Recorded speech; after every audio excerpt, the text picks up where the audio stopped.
नमस्कार। आप सुन रहे हैं द बॉलीवुड रेडियो और मैं हूं आपके साथ आकाश। दोस्तों, आज के इस पॉडकास्ट में एक्ट्रेस मुमताज़ का एक ऐसा इंटरव्यू हम आपको सुनाएंगे जिसमें उन्होंने खुलकर कई मामलों पर और अपने समकालीन सितारों पर बहुत लंबी बात की और खुलकर सारी बातें कह दी। और इस इंटरव्यू की शुरुआत होती है एक सवाल से कि पीछे मुड़कर अगर देखें तो आप अपनी सफलता के पीछे मुख्य वजह मुमताज़ जी क्या मानती हैं। मुमताज़ इसके जवाब में कहती हैं कि मैंने कभी विश्वास नहीं किया कि मैं सुंदर हूँ। ईमानदारी से कहूँ तो मेरे परिवार को मैं अच्छी दिखने वाली नहीं लगती थी, बल्कि वो तो मेरी बहन मलिका को खूबसूरत समझते थे। लेकिन मैं एक ऐसी इंसान हूँ जो कभी हार नहीं मानती, इसलिए मैं कड़ी मेहनत करती रही, अपना रास्ता बनाती गई और यहाँ तक पहुंची। अगला सवाल पूछा जाता है कि माना जाता है कि महमूद की सिफारिश आपके करियर में एक स्टंट अभिनेता से एक अग्रणी महिला बनने के लिए जिम्मेदार है। मुमताज़ कहती हैं कि महमूद साहब जैसे लोग कम ही होते हैं। जब मैंने साल 1963 में सेहरा फिल्म की और फिर 1965 में काजल, तो उनके साथ जोड़ी बनाई गई थी और तब मैं छोटी थी। आमतौर पर लोग किसी और को अपनी अनुशंसा नहीं करते और उन्हें डर है कि उनकी खुद की जोड़ी प्रभावित हो सकती है, तो कुछ लोग दूसरों को देने के लिए अपना हाथ काट लेते हैं।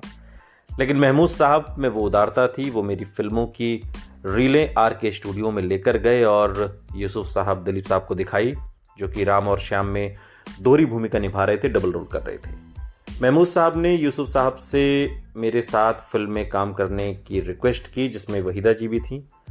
अब यूसुफ साहब सहमत हो गए और यहीं से किस्मत मेरी खुल गई।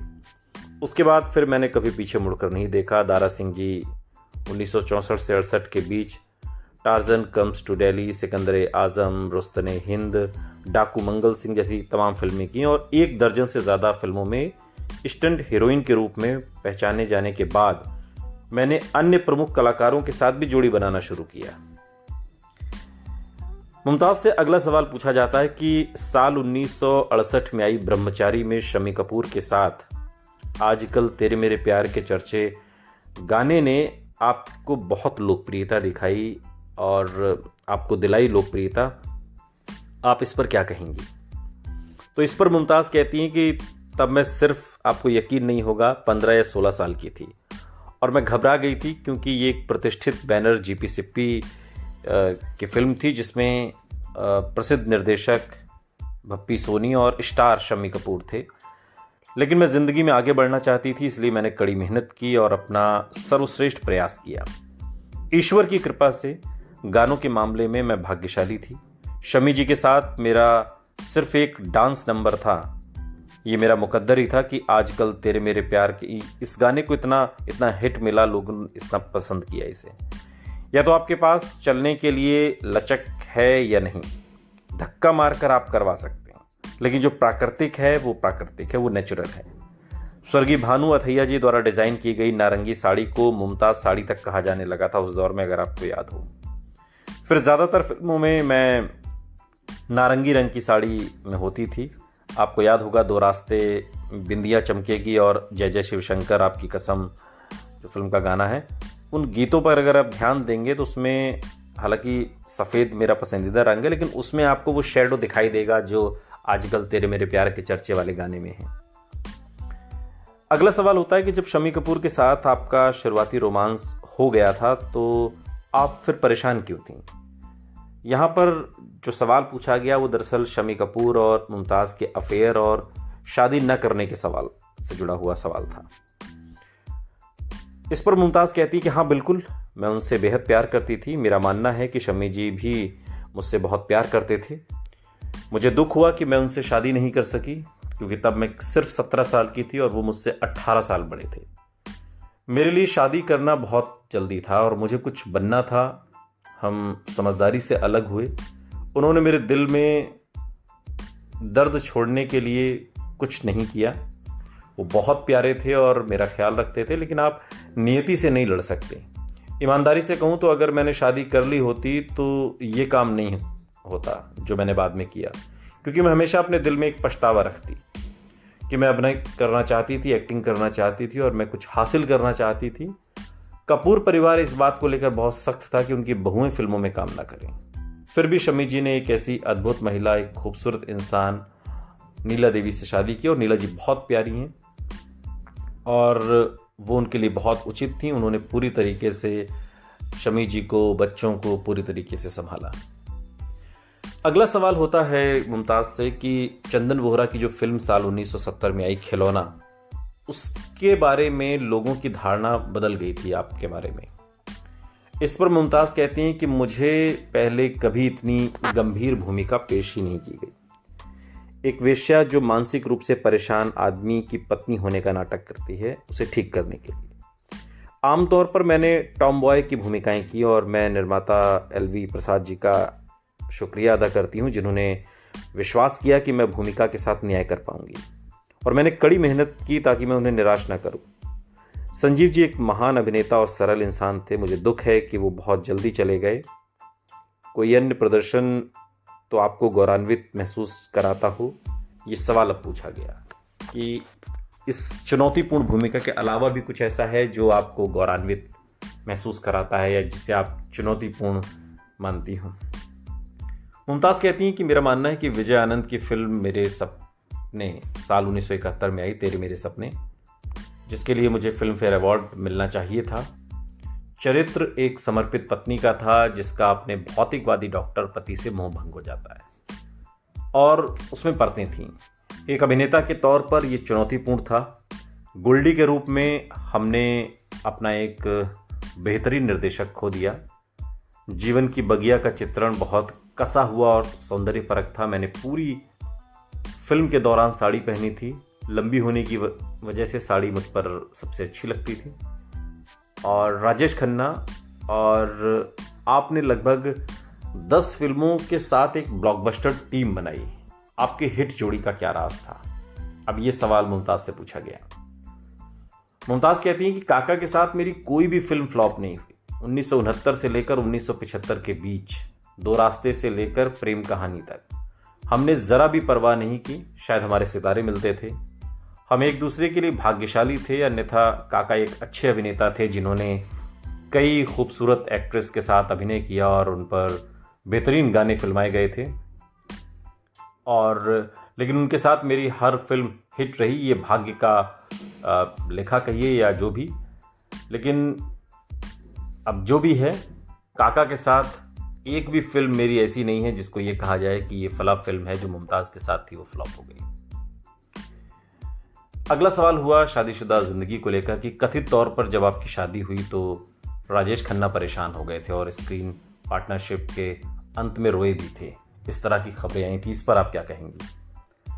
मुमताज़ कहती हैं कि लोग ऐसा कहते हैं जबकि मैं यहाँ नहीं थी। काका इतने घमंडी थे कि उन्होंने मेरे मुंह पर यह बात नहीं की, लेकिन उनके करीबी लोगों ने मुझे बताया कि जब मैंने शादी कर ली और भारत छोड़ दिया तो काका ने कहा कि मैंने अपना दाहिना हाथ खो दिया है। जाहिर तौर पर उन्होंने मुझे बहुत याद किया क्योंकि हमने इतनी अच्छी तस्वीरें खींची, बहुत अच्छी जोड़ी स्क्रीन पर बनाई, फिल्में की।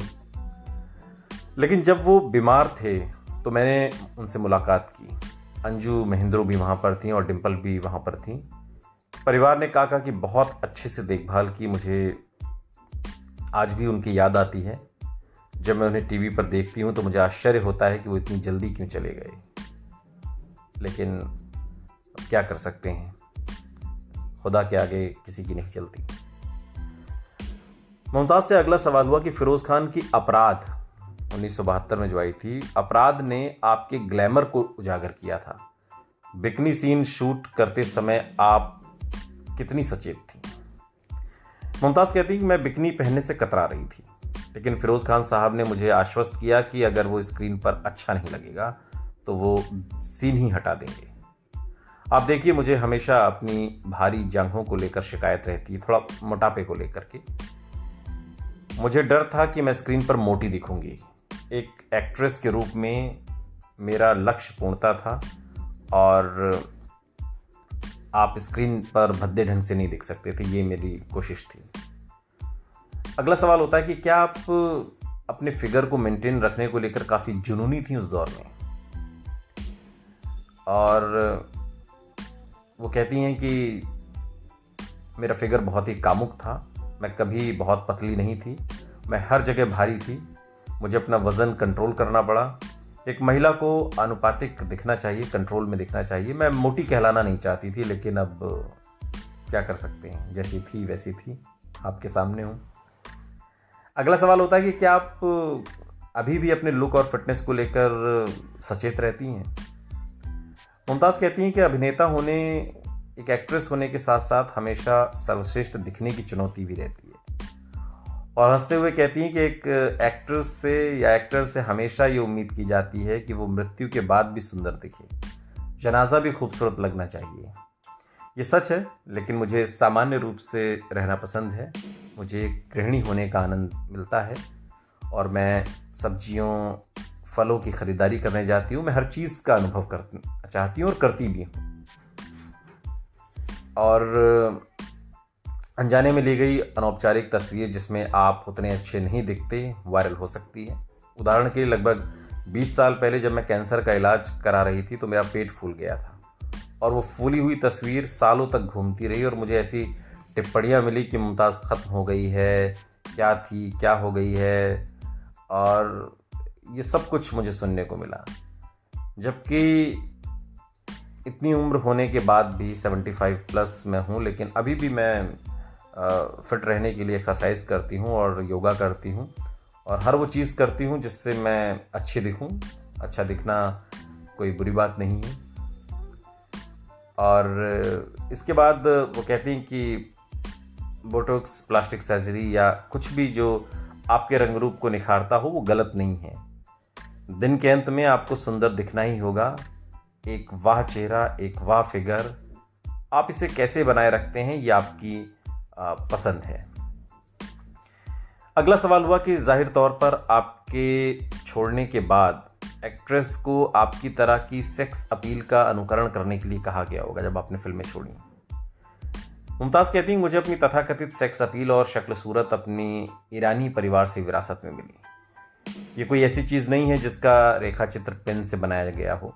मेरी दादी, मेरी माँ, मेरी चाची सभी खूबसूरत महिलाएं थीं और मैं उन जीनों को धारण करती हूँ। इसमें कुछ भी बढ़िया नहीं है। मुझे नहीं पता कि पाउट क्या है।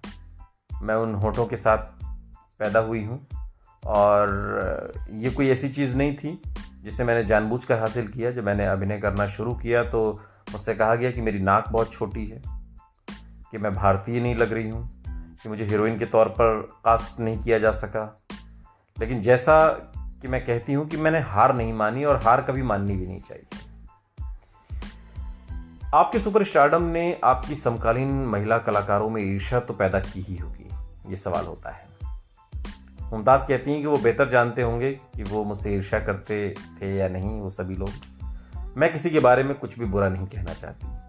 मैं इसे समझने के लिए आप पर छोड़ना चाहती हूँ। मूल रूप से मैं टॉमबॉयज थी और महिलाओं की तुलना में पुरुषों के साथ मेरी बेहतर बनती थी। आज भी मेरी पुरुषों से ज़्यादा बनती है और ऐसा लगता है कि वो मुझसे प्यार करते हैं। मयूर वाधवानी से शादी एक तरह अलग तरीके का खेल था क्या आपको चुनौतियों का सामना करना पड़ा इस शादी में? वो कहती हैं कि ज़रूरी नहीं। मैं मयूर परिवार को तब से जानती थी जब मैं 10 साल की थी। मैं परिवार को अंदर और बाहर से जानना चाहती थी। मैं युगांडा भी गई थी, उनके साथ रह रही थी और ये एक घर से दूसरे घर जाने जैसा था।